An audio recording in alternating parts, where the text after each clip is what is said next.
Hey guys, and welcome back to this channel. In this video, I'll be showing you guys how you can instantly restock either the plants shop or the gear shop in Plants vs Brainrots. So it's pretty much the same like Grow a Garden. There's the watch out to restock button. I think I'm just going to do it on the gear shop because I do need a water bucket like now. So to restock, just watch ad. I'm just going to skip through the ad. It's just a Roblox ad, but I'm going to skip it.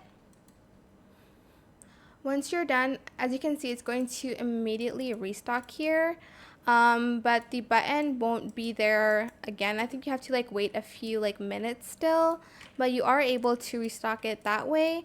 But yeah, I hope it was helpful for you guys. Don't forget to like, comment, share, and also subscribe to this channel if you haven't done that already. If you have any more questions about this video, just leave it in the comment section down below.